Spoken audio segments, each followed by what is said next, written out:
If you have someone in your life that allows you the opportunity to lean on them, feel free to occasionally lean on them and let them help you pick up the pieces. Because if you've ever dropped a puzzle or broken a glass or thrown a deck of cards into the air, it's always faster if two people pick up the pieces than one. Lean on that. Lean into that and let someone hold you up or just hold you while you fall apart every now and then. That's okay. It's necessary for you. And quite honestly, it's good for the both of you. It's good for the relationship. Because there's a level of trust and understanding that comes with that. If you have that person in your life, let that person help you. So you say, well, I don't have anyone. Well, you have you. This is the Radio Button Network. And this is the new Ace at Large podcast. Now, your host, Ace. Hope and cope. That's kind of what the Ace at Large podcast is about. As always, if you want to reach me for anything at all, I love hearing from you about the topics that we have each week on the Ace at Large podcast. It's always at Ace at Large on Twitter, David Ace Cannon on Facebook, Instagram at Ace at Large, Snapchat at Ace at Large. Love knowing what you're experiencing and how, if at all, the Ace at Large podcast is helping you. And today, it's about how do you cope and where do you find hope? Because those are two huge elements. Maybe the two most important elements of recovering from going through a traumatic experience, recovering from the loss of someone. I've said before, I don't have the answers. I'm new to this. But there are a few things that I've been able to teach myself in the past few months that I hope will find helpful for you. How do you cope and where do you find hope? Next on the Ace at Large podcast. There's more of the new Ace at Large podcast next. Welcome back to the new Ace at Large podcast.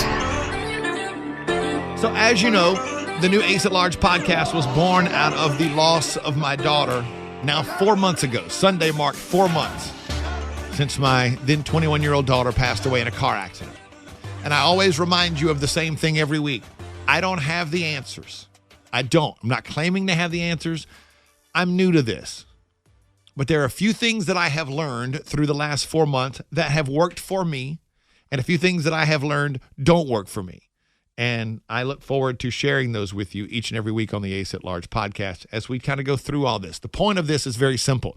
For you to know there's someone here, actually there are many people here that understand what it is you're experiencing, what it is you're going through, whatever that may be that has you down or troubled, whether it's the loss of someone, whether it's dealing with alcoholism with yourself or within your family or drugs, or just feeling overwhelmed like so many people do these days. All of that's okay. We're going to find our way through it and everything's going to be better. So this week, a couple of things that I think are most important. How do you cope and where do you find hope? First off, you don't always cope, and that's okay. Rule number one, it's okay to be sad. It's okay to break down. Now, this is another one of those things that I tell you every week. I say, hey, this is a good idea. And I don't always follow these ideas, but I learn by my own mistakes.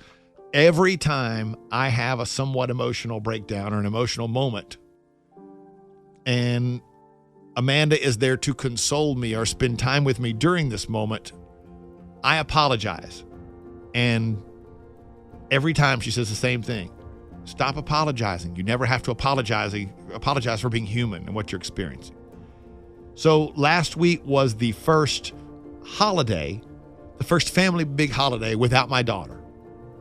So here's the interesting thing for me at Thanksgiving. Thanksgiving Day wasn't that bad. That's not to say that I didn't massively miss my daughter, because I miss her every day. But it wasn't the be all and end all of sadness like I might have expected. That didn't come until a few days later, because that's kind of the way it manifests itself for me, as I've talked about before, is it comes in ways, in waves when I don't expect it.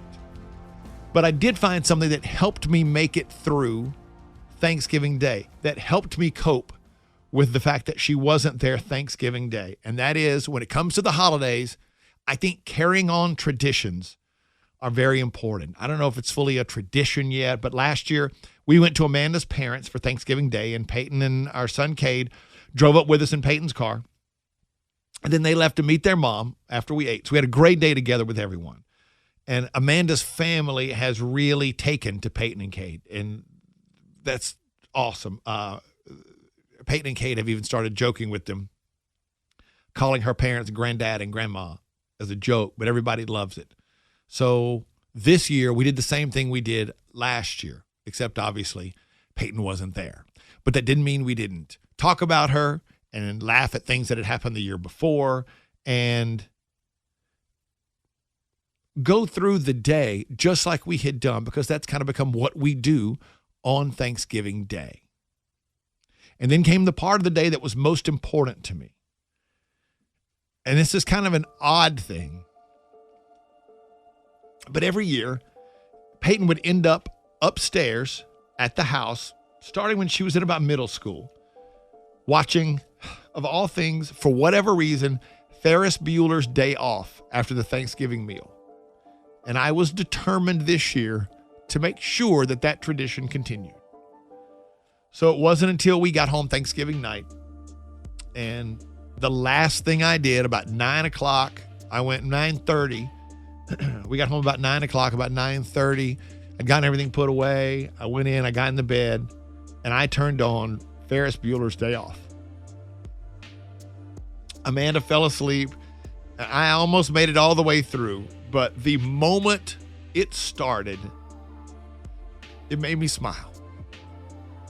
And I did, to be honest, shed a tear.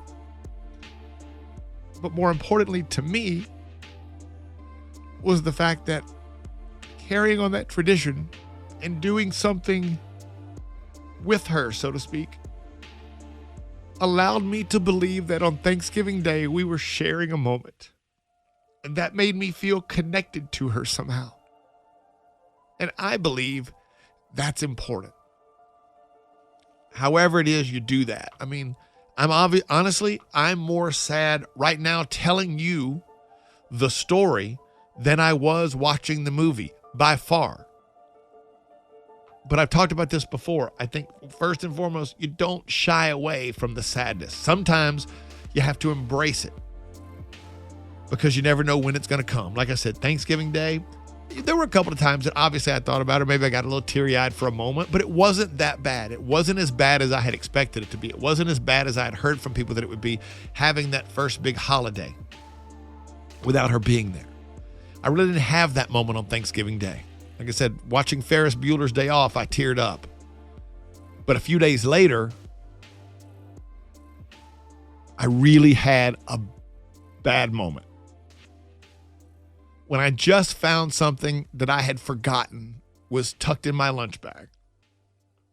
And it's a note, a sticky note, of all things, that was left for me by her probably 2 years ago when we all lived together. Me and Amanda and Peyton lived together in my townhouse. And it's a simple little note that was in a compartment on the outside of my lunch bag that I really never use. And one day, several years ago, she had left me this note in the morning as I was getting ready for work. She'd left it there the night before when she'd come in. And I found it. It made me smile, and I tucked it in the lunch bag, and it's been there ever since. And I'd like to keep these things in different places. I have them in my backpack that I take to work. I've told you about the picture of us that I keep in my car. All of these little things that I have kind of tucked away. But I find a lot of them when I don't expect it. I've forgotten they're there. I don't know. And the other morning, I was getting my stuff together. Actually, Sunday evening, I was getting my stuff together to come back to work on Monday. And as I got my lunch bag out, for some reason, I decided to stick something in that front pocket, which I never do. And I opened it up, and when I did, there was this little note on a pink square of paper that, in her handwriting, it just says, "Just a reminder, you're the best man ever. From your daughter." And standing there at the counter, in my kitchen, I just fell apart. These are the things that get me most when I'm not expecting it. Finding a picture, seeing a note that she left. I've saved them all because they mean more to me than anything. Because those were just little genuine moments that we shared, whether we were there together or not. Give an example. When we set up her bedroom at our house now, there's for lack of a better term, there's a memory board that's in there. And it's got a bunch of pictures and concert ticket stubs and just little things that she stuck to it everywhere. It was in her apartment, and I kept it because it means the world to me. And on that memory board, there's a note that I wrote to her and slid under her door the very first night that she came and moved into the townhouse with me.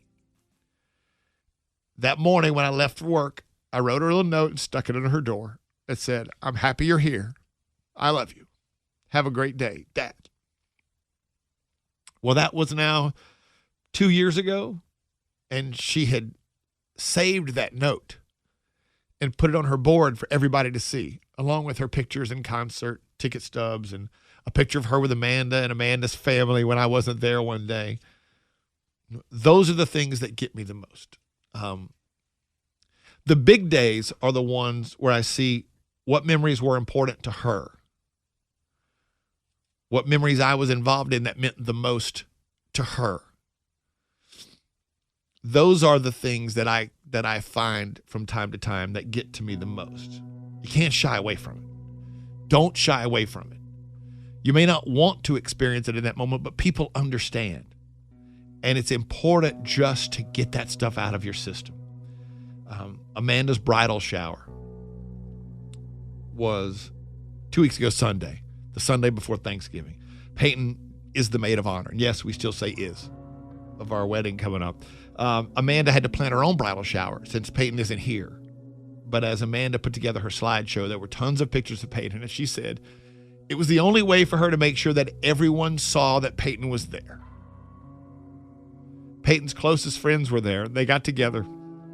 And I'm talking, the importance of little things is key here, because Peyton's closest friends were there. They got together and gave Amanda a joint gift. And on the outside of the card, they wrote 3 words: to, in all caps, our stepmom. And that caused, Amanda just broke into tears when she saw it. And the moment I saw it later, it brought me to tears. But it's the elephant in the room. You can't ignore the elephant in the room. Live through it. Rejoice in the fact that the person is still there in your memory. I don't believe in not remembering. People say, I just try not to think about it. I try not to remember it. Well, that's impossible. Will you be sad? Yes. But there will also be joy that comes from that sadness, in that everyone acknowledges the great memories. Everyone wants to acknowledge the shared experience that they had with this person. And that shared experience allows the sadness to pass faster, so you don't languish in it and you don't wallow in it. I've said many times, I did not know that a heart could break this much when Peyton died. But that doesn't mean, because I think of her all day, every day, that doesn't mean I want to wallow in the sadness that is this event, that is this moment, that is her not ever being here again. But when those moments come, I think one of the important things in coping with it is to accept it, live through it. Just kind of go with that feeling, that emotion, because that's the only way you're going to remove that from your body for a moment. And that allows you to breathe. And it gets a little bit easier every single day. But possibly, I think the 2 most important things, as I've called them, are cope and hope. How do you cope? And where do you find hope? Because quite often, these are the types of things that just will ruin a person. The sadness, the overwhelming, immense sadness will bring you down. So where do you find hope? One man's opinion. Where do you find hope? You find it anywhere that is pure. By that I mean you're not going to find hope in drugs, and you're not going to sedating yourself, and you're not going to find hope in alcohol. And let me be the first to say, I'm not telling you I haven't decided to sit down and have a couple drinks to help get me through a moment, because I have. But what I'm saying is you are not going to find long-term hope for the future in putting all of your sadness into drugs and alcohol. So what do? Here's all I know from my experience. First and foremost, I find hope in God. I find peace and love and hope there always. And you say, well, I'm not a religious person. Okay, fair enough. I wish you were, but let's go to the next one. I find hope in family.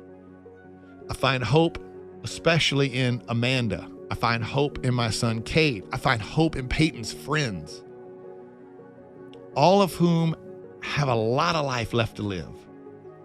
And they're remembering Peyton as they live their lives to the fullest. And that thrills me because that tells me that I can be hopeful for good things to come in my life, even though she won't be here.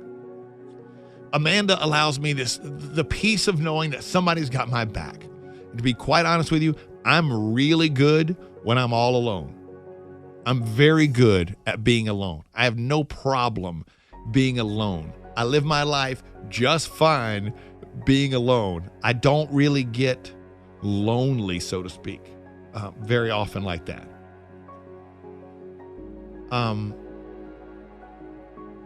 But having someone who is there, having someone who is willing to help you, and more importantly, just hold you and let you be sad when you need to be sad, is a massive bonus.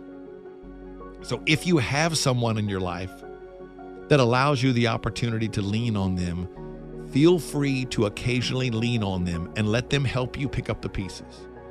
Because if you've ever dropped a puzzle or broken a glass or thrown a deck of cards into the air, it's always faster if two people pick up the pieces than one. Lean on that.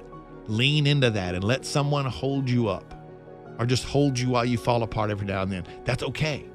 It's necessary for you. And quite honestly, it's good for the both of you. It's good for the relationship. Because there's a level of trust and understanding that comes with that. If you have that person in your life, let that person help you. So you say, well, I don't have anyone.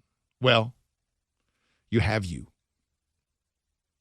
And I believe this with all of my heart, that the person you are missing, the person you lost, would never want you to lose faith and hope in yourself. I have to assume that the person you've lost, you loved, and that the person you lost loved you. And now they're gone. But that doesn't mean they ever stopped loving you. And it certainly doesn't mean you ever stopped loving them. Because I certainly have not stopped loving my daughter since she died.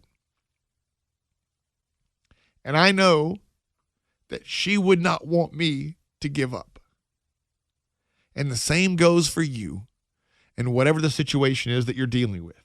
If you won't live for you, if you won't try to pull yourself together for you, if you won't find hope for you, do it for them, because that's what they would want. That is an overused expression and an overused phrase, and I'm not a huge fan of it. Say, well, they'd want us to do this and they'd want us to do that. And quite often it's an excuse to do something stupid. But in this case,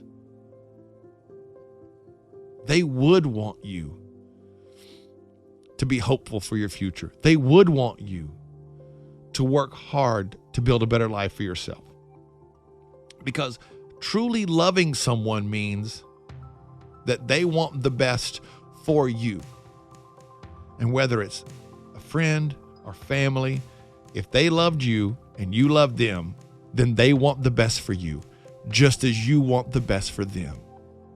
So in their honor, be the best you can be. Honor them by being clear-headed, clear-minded. Honor them by being hopeful that you can make a better life for yourself and work through the situation. Because they certainly, because they loved you, wouldn't want you to wallow in the sadness and allow it to destroy you. That'll be enough to pick you up and keep you moving. Hope is there. You just have to look for it. Like so many things in life, it's up to us to make it happen. We can't say you can't. You might say, I'm having a hard time with it right now, but I'll get there. It's not easy. I'm not saying it's easy. There are a lot of days, especially in the beginning, that I would have preferred to just stay in bed all day. Pull the shades, turn the TV off, and just stay in bed all day. But hope is always there because their love is still there with you. Their love never leaves your heart. When my kids were little, I started telling them, and we always kind of maintained it. Where are you? I would ask them, where are you? And they would say, always in your heart. That's right. Everywhere I go, you're always in my heart. They don't leave you. And if they never leave your heart, that means the hope they had for you to have a great life never leaves you either. Their true love never leaves your heart. So the hope you're looking for is always in your heart because that's where they are. It's up to you to find it by simply looking inside yourself for it and touching into those feelings that you shared with them because that's what they would want for you.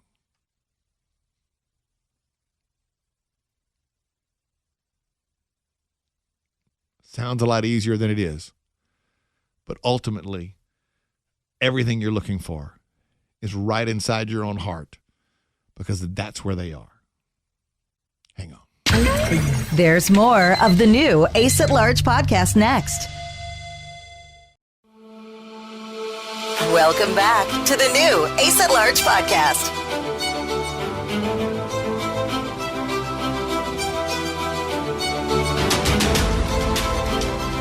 Hope and cope. How do you cope?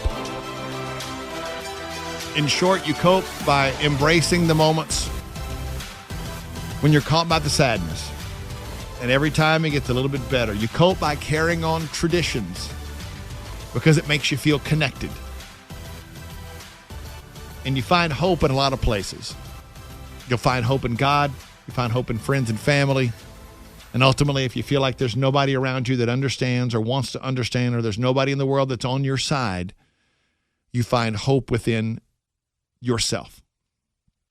Because that's what the person you've lost would have wanted for you. No matter how brokenhearted you may be, everything is inside of yourself because that person loved you and you loved them. And you carry them with you in your heart always. And that means the hope they had for you to have a great life is there as well, always. I'd love to hear from you. Instagram, Twitter, at The Ace TJ Show. Snapchat, at Ace at Large. It's my personal one, at Ace at Large. On Twitter, Snapchat, Instagram, Facebook, it's David Ace Cannon. And I look forward to hopefully being a little bit helpful over the course of the next few weeks with the new Ace at Large podcast. We'll see you next week. This is the new Ace at Large podcast. The new Ace at Large podcast will be back next Thursday.